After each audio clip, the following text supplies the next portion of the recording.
भारी बर्फबारी, गलाने वाली ठंड, 60 घंटे तक रेस्क्यू ऑपरेशन, जोखिम में 54 मजदूरों की जान और लोगों को जिंदा बचा लेने की जद्दोजहद। सेना, एनडीआरएफ और एसडीआरएफ समेत कई एजेंसियों के 200 जवान दिन रात एक कर उत्तराखंड के माणा में ग्लेशियर टूटने से हिमस्खलन में दबे मजदूरों को अपनी जान पर खेल कर बचाना चाह रहे थे। 7 हेलीकॉप्टर और तमाम स्पेशल रेस्क्यू उपकरण इस्तेमाल किए गए। मौसम विपरीत था, परिस्थितियां बेहद मुश्किल थीं, लेकिन वो डरे नहीं, डटे रहे और 46 जिंदगियों को मौत के मुंह से बाहर निकाल लाए। कुल 54 मजदूर इस बड़े हादसे का शिकार हो गए थे, जिसमें से 8 लोगों को अपनी जान से हाथ धोना पड़ा। ये पूरा ऑपरेशन इतना कठिन था कि इसे जानकर ही रूह कांप जाएगी। उत्तराखंड के चमोली जिले के माणा गांव के पास बॉर्डर रोड्स ऑर्गेनाइजेशन यानी कि बीआरओ के कैंप में भीषण हिमस्खलन ने शुक्रवार को तबाही मचा दी थी। इस हादसे में कुल 54 मजदूर बर्फ में नीचे दब गए थे, जिसमें 46 को सुरक्षित बचा लिया गया है, लेकिन 8 मजदूरों की जान चली गई। रविवार को रेस्क्यू टीम ने आखिरी लापता मजदूर का शव भी बरामद किया। आधुनिक तकनीकी और हवाई सहायता के जरिए बचाव दल लगातार खोज में जुटा था। एक एक कर आपको पूरे 60 घंटों के रेस्क्यू ऑपरेशन की कहानी बताएंगे, जिसे सुनकर आप भी परेशान हो जाएंगे। सबसे पहले बताते हैं कि हादसा कैसे हुआ। दरअसल माणा में मजदूर एक निर्माण कार्य में लगे थे।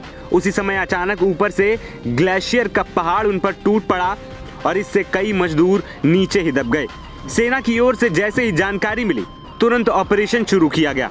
पता चला कि कुल 55 मजदूर नीचे दबे, लेकिन बाद में दबने वाले श्रमिकों की संख्या 54 बताई गई। इस घटना की सूचना मिलते ही पूरा प्रशासन हरकत में आ गया और बचाव कार्य शुरू किया गया। शुरू में रास्ते बाधित होने और बारिश के कारण राहत कार्य में दिक्कतें आईं, लेकिन बाद में आधुनिक उपकरणों की सहायता से रेस्क्यू ऑपरेशन तेज किया गया। भारी बर्फबारी, जबरदस्त ठंड, जहां दिन में भी 12 डिग्री सेल्सियस से 15 डिग्री सेल्सियस तापमान रहा हो, चुनौतीपूर्ण इलाके के बावजूद बचाव दल ने खोजी कुत्तों, हाथ में पकड़े जाने वाले थर्मल इमेजर और स्पेशल रेस्क्यू तकनीकी का उपयोग करके लोगों की जान बचाने की कोशिश की। धीरे धीरे टीम ने कुल 50 लोगों को रेस्क्यू कर बड़ी सफलता पाई, लेकिन इन 50 लोगों में 4 लोगों की जान चली गई। इसके बाद फिर बचे हुए 4 लोगों की खोज शुरू की गई। उन 4 लोगों तक पहुंचना बेहद मुश्किल था। इस बीच सेना के 3 वायुसेना के 2 और 1 सिविल हेलीकॉप्टर राहत बचाव कार्य में लगाया गया। वायुसेना के चीता हेलीकॉप्टर घायलों को जोशीमठ स्थित सेना अस्पताल पहुंचाते रहे। इसके बाद कड़ी मशक्कत के बाद रविवार देर शाम तक 4 और श्रमिक मिले, लेकिन मृत हालत में। इसके बाद रेस्क्यू ऑपरेशन को खत्म होने का ऐलान किया गया।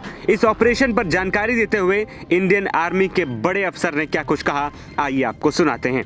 ये एक बहुत बड़ा रेस्क्यू ऑपरेशन था, जिसमें आईटीबीपी के साथ अन्य सभी agencies, Indian army, NDRF, SDRF और बाकी सिविल एजेंसीज और तमाम जो प्रशासन था वो शामिल था।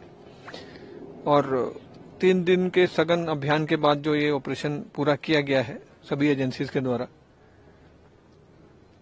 काफी टफ था, क्योंकि वहां की जो क्लाइमेटिक कंडीशंस है माना की काफी टफ है। -10 डिग्री के आसपास टेम्परेचर है और 6 से 8 फीट के आसपास बर्फ वहां पे जमी हुई है। तो उसके अंदर से बॉडीज को लोकेट करना, निकालना एक बहुत ही कठिन कार्य था, जो सभी एजेंसीज के द्वारा सफलतापूर्वक संपन्न किया गया है। On 28th February, early morning, a BRO camp in Mana was struck by an avalanche. The Indian Army immediately swung into action and mounted a search and rescue operation. The operation was conducted day and night, relentlessly over the last 3 days in inclement weather. A total of 46 persons have been rescued and are under various stages of treatment. Unfortunately, in this event, 8 lives were lost. All the mortal remains have now been recovered, with the last one being recovered at 16:43 hours today. The Indian Army conveys its heartfelt condolences to the families of the workers who lost their lives in this tragedy. Many lives were saved by relentless and professional rescue operations mounted by joint efforts of Indian Army, Indian Air Force, ITBP, NDRF, Border Roads and the state government. दूसरी ओर इस operation के दौरान मुख्यमंत्री पुष्कर सिंह धामी ने घटनास्थल का हवाई सर्वेक्षण किया और राहत टीमों की सराहना की। उन्होंने अधिकारियों को युद्ध स्तर पर बचाव अभियान जारी रखने के निर्देश दिए। वहीं प्रधानमंत्री नरेंद्र मोदी ने भी स्थिति की जानकारी ली और केंद्र की ओर से हर संभव मदद का भरोसा दिया। फिलहाल रेस्क्यू ऑपरेशन खत्म हो चुका है। 46 जिंदगियों को बचाया जा चुका है, लेकिन 8 परिवारों में इस हादसे से मातम पसर गया। NBT ऑनलाइन की रिपोर्ट।